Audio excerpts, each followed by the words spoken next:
падаецца, што это парочнае кола. Але нам вельмі важна, тут я згодны з тым, хто я сам пра гэта ўвесь час кажу, што вельмі важна вызваляць людзей. В Беларусі праблема в тым, што сама працэдура выбараў, сам весь гэты працэс максімальна дыскрэдытаваны. Перамога Украіны гэта аслабленне Расіі. Расія, безумоўна, прадстаўляе пагрозу для Беларусі. Сёння ў студыі беларускай службы польскага радыё Уладзь Лапковіч. Праваабаронца з 28гадовым досведам, чалавек, які прайшоў, напэўна, усе сумна вядомыя месцы зняволення ў Беларусі, і якога вызвалілі разам з групай палітвязняў і вывезлі ва ўкраіну. Прывітанне, Уладзь. Добры дзень, вялікі дзякуй за запрашэнне.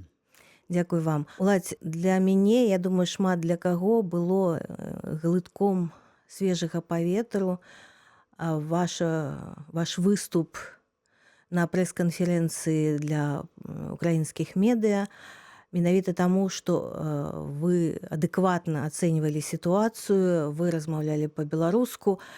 Скажыце, калі ласка, чаму вы пагадзіліся на ўдзел у гэтай прэс-канферэнцыі? Прапанова правесці канферэнцыю была ад украінскага боку, тое, што журналісты і беларускіх выданняў, якія працуюць ва ўкраіне, і украінскія, і ўвогуле міжнародныя агенцыі хочуць взяць інтэрв'ю у вядомых беларусаў, якія былі вызвалены ў снежні. Там трэба нагадаць, што там былі палітычныя дзеячы, такія як Віктор Бабарыка, Марыя Калеснікава, шэф-рэдактар Тутбая Марына Золатаў, Павел Северинец, я. І да нас паступіла такая прапанова, каб мы правялі, каб усё будзе арганізавана, каб адбылася гэтая прэсавая канферэнцыя. Трэба прыгадаць аб тым, што это былі хіба што першыя суткі, як мы былі на волі, мы все былі вельмі такія яшчэ у разбалансаваным стане, узбуджаныя.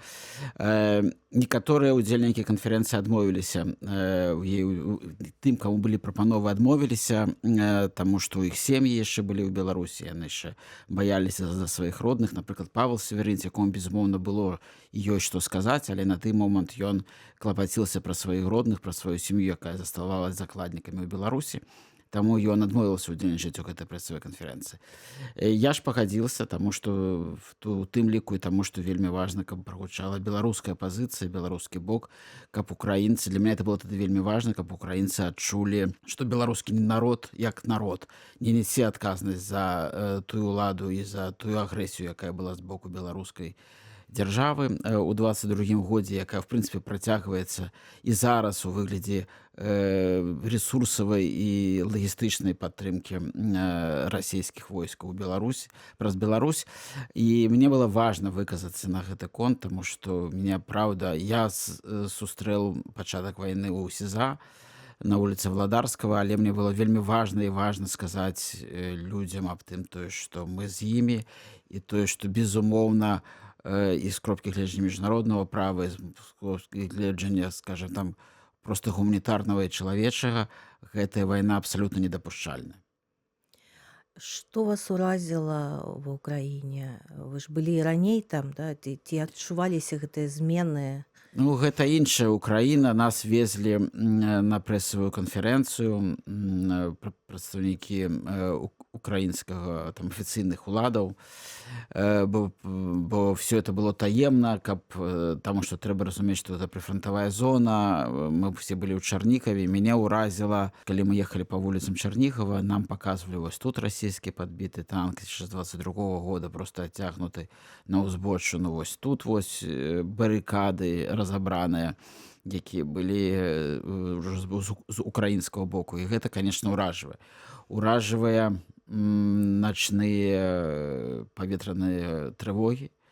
Мы кожную ноч па 2-3 разы спускаліся ў бомбасховішча. Гэта, конечно, такі траўматычны досвед. Я разумею, як цяжка людзям, якія увесь час гэтым жывуць, але для нас, мяне гэта вельмі ўразіла, таму што я першыя суткі, які был на волі, і гэта маё такое першае сутыкненне з рэальнай вайной, з гэтымі небяспекай. Але ў той же момант тое, што праўда больш за ўсё ўражвае, гэта надзвычай цёплае стаўленне да нас украінскіх медыкаў, украінскіх людзей, якія забяспечваюць нашу бяспеку, лагістыку, бытавыя все ўмовы. Гэта такая цеплыня і такая пяшчота, якой мы былі ахутаны з першай жа хвіліны, як мы патрапілі. Мы яшчэ толькі пасля гэтага спецканвоя КДБ все вельмі узбуджаныя, не разумеючы, што адбываецца ў турэмных робах. І вось тая дапамога, якая нам першае харчаванне, першы раз, калі нам відэльцы выдалі, мы маглі відэльцамі карыстацца. Не лыжкамі. Я не лыжкамі, так, як у турмах і калоніях. І гэта, конечно, все вельмі ўражвае. І, конечно, нашы беларускія валантэры, украінскія валантэры, якія просто завалілі нас падарункамі і клопатам за ўвесь гэты час, калі мы там 4 дні, якія мы знаходзіліся на украінскай тэрыторыі. Як думаеце, а з чым было звязанае то, што ў той час і зараз некаторыя вызваленыя палітвязні пачалі казаць пра перамовы, пра зняццё санкцый, ну і наогул фактычна, да, пра супрацу з рэжымам?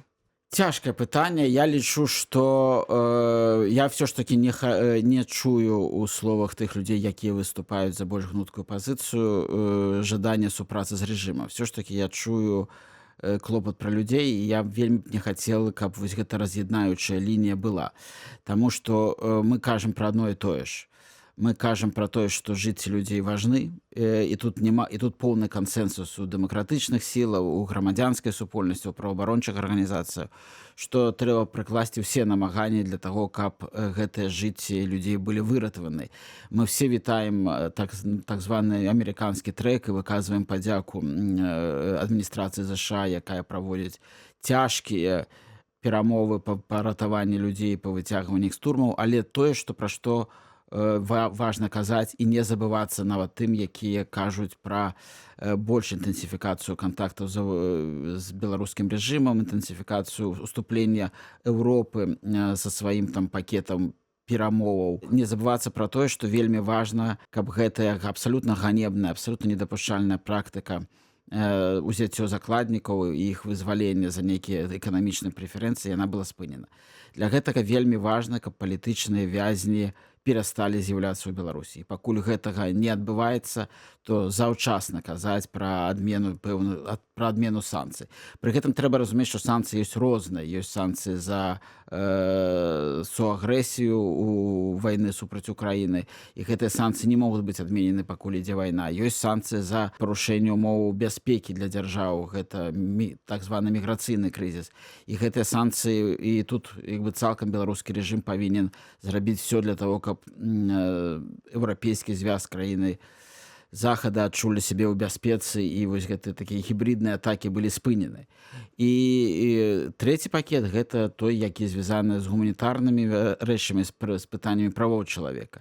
І тут, конечно, не можа быць адмена санкцыяў выключна за нейкія абяцанні. Беларускі рэжым павінен пайсці на сістэмныя змены.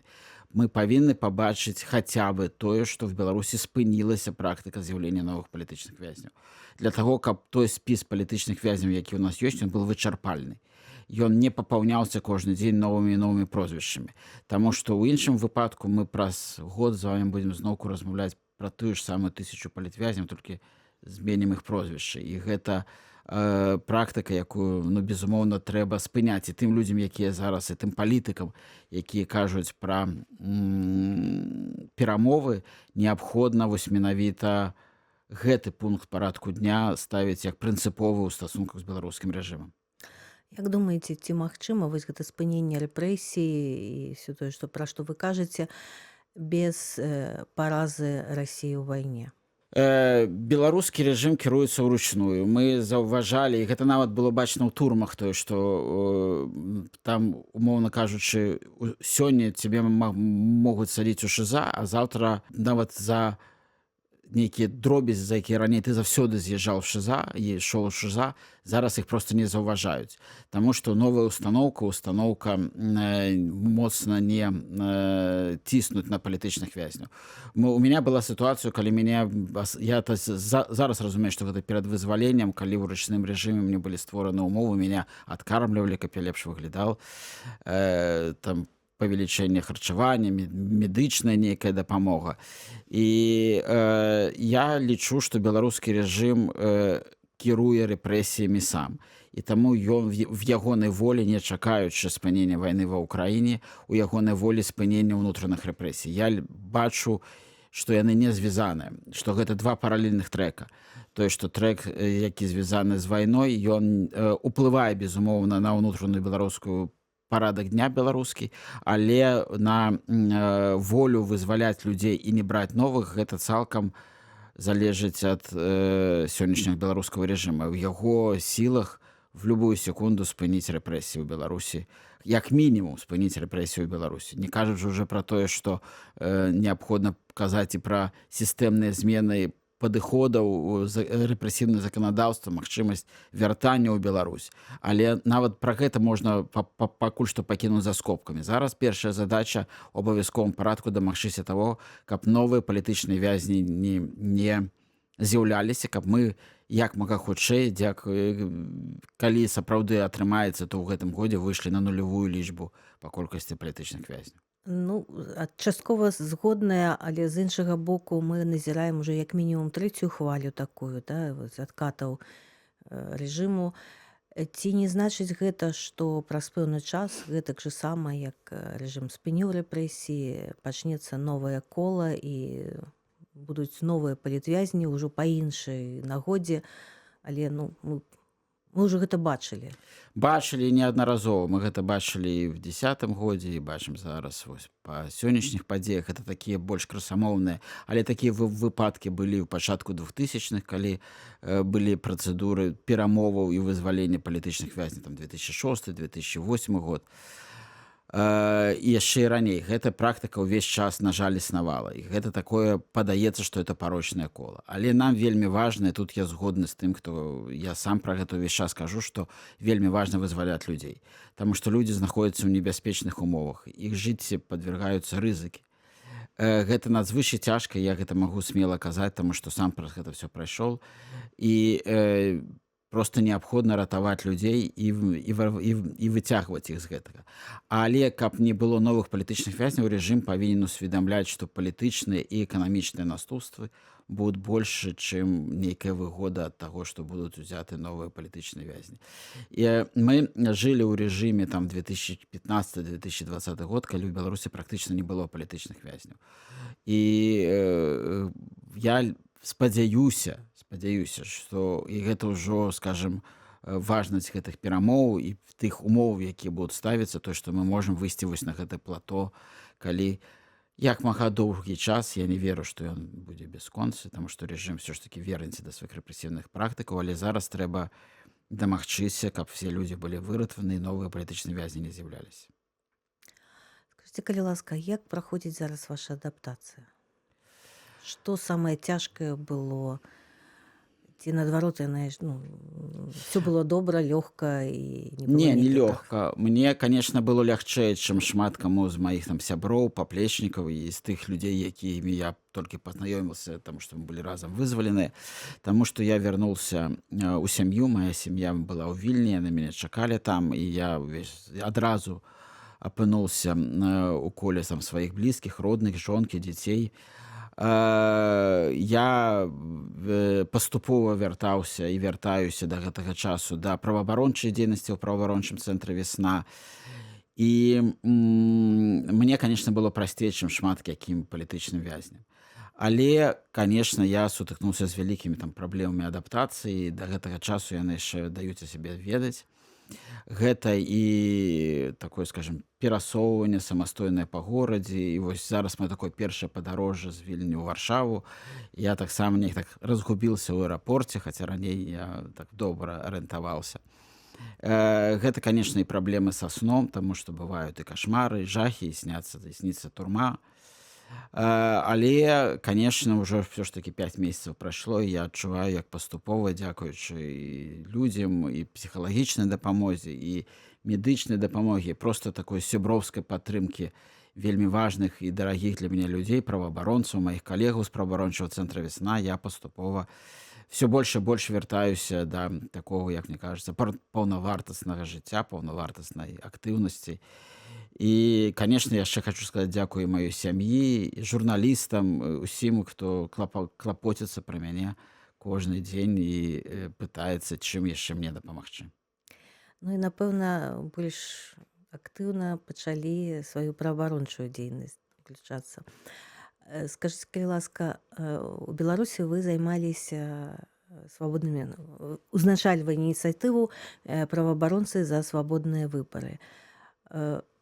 Што зараз? Чым зараз вы займаецеся?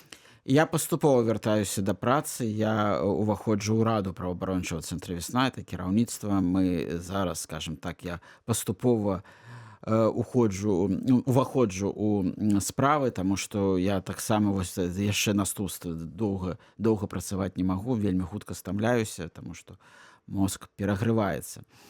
Наконт кампаніі праваабаронцы за свабодныя выбары мы будзем ее працягваць, нягледзячы на тое, што в Беларусі нават і раней умовы з выбарамі, калі я яшчэ быў на волі, былі абсалютна недапушчальныя і крытычныя, то зараз фактычна як інстытут яны амаль што зніклі, нават як нейкая абрядавая традыцыя легітымацыі ўладаў. Але мы ўсё роўна збіраемся працягваць гэту кампанію, даваць ацэнку тым так званым электаральным працэдурам, якія ў Беларусі яшчэ застаюцца. Гэта і парламенцкія выбары, і прэзідэнцкія, калі яны не будуць адменены, хаця такія размовы і ідуць, і такія пажаданні з боку Лукашэнка гучаць.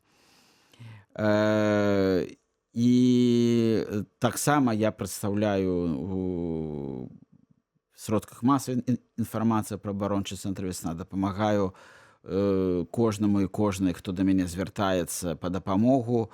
Мы спрабуем дапаўняць спісы палітычных вязняў увесь час, таму што праўда, што вельмі цяжка даецца магчымасць даведацца пра новыя прозвішчы, таму што інфармацыя закрыта.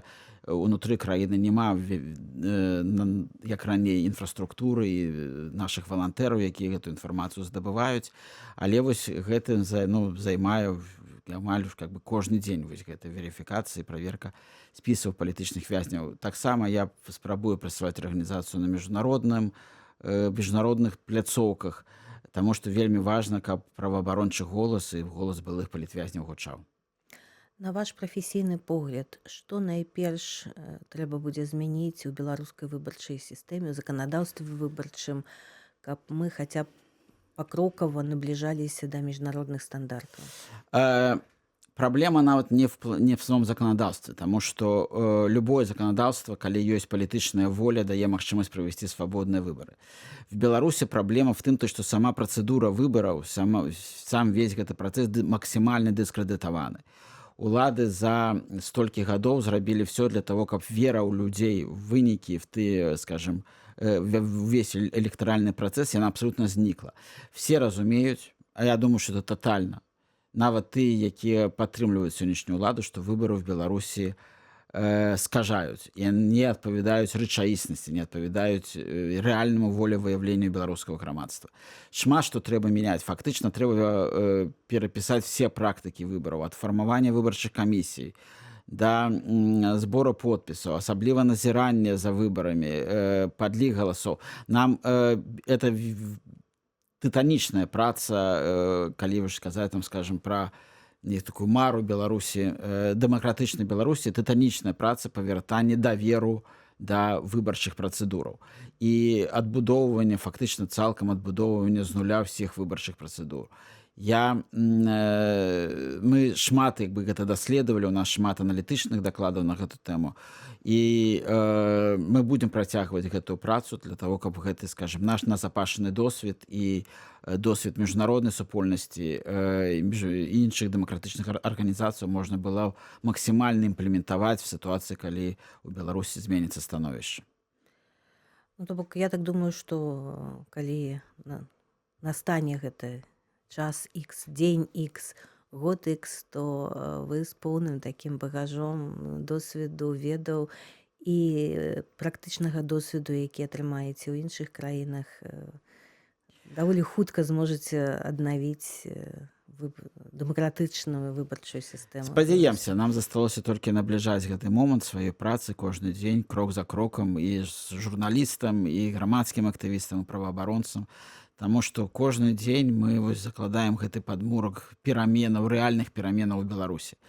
Таму мы, правда, все разам робім вельмі важную працу.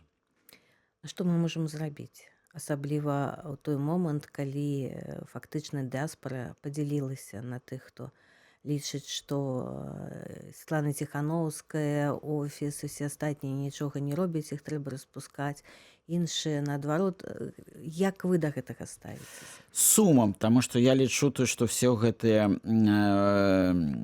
нападкі, унутраная валтузня, змаганне, яны абсолютна пустыя. І яны больш дапамагаюць. І вось гэтая спроба нас раз'яднаць, гэта такая праца на рэжым. Яна нават ускосна, яна дапамагае менавіта нашаму аслабленню і аслабленню тых галасоў, якія выступаюць за дэмакратычную Беларусі. Самае галоўнае то, што гэта таксама губляе даверы ў міжнароднай супольнасці да беларускіх інстытуцыяў і да нашай здольнасці быць адэкватнымі і быць паспяховымі. Я лічу то, што тыя інстытуты, якія ёсць, і той жа офіс Светланы Ціханаўскай, да і сама Светлана Ціханаўская, это вялікі здабытак дэмакратычных сілаў. І яго, безумоўна, трэба падтрымліваць і трымаць. Самае галоўнае, трэба зразумець, што насамрэч і тыя, якія выступаюць за свабоду, за, як сказала Марыя Калеснікова ў апошнім там інтэрв'ю, што яна не выступала супраць Лукашэнкі, выступала за годнасць людзей, за свабоду. І тыя, хто выступалі і выступаюць супраць Лукашэнкі, выступаюць насамрэч за адно і тое ж. Таму што для рэжыма мы все аднолькава небяспечны. І таму, калі мы будзем разумець нашу тоеснасць і нашу агульнасць, я ўпэўнены, што мы будзем яшчэ больш эфектыўнымі. А вось гэтыя все сваркі, звадкі, інтрыгі, яны, канешне, вельмі захапляльны занятак. Ён вельмі ўцягвае, і там займацца вельмі захапляльна, але абсалютна таксічна і непрадуктыўна. Як вы думаеце, ці залежыць лёс Беларусі ад таго, калі пераможа Ўкраіна? Безумоўна, таму што перамога ўкраіны гэта аслабленне Расіі.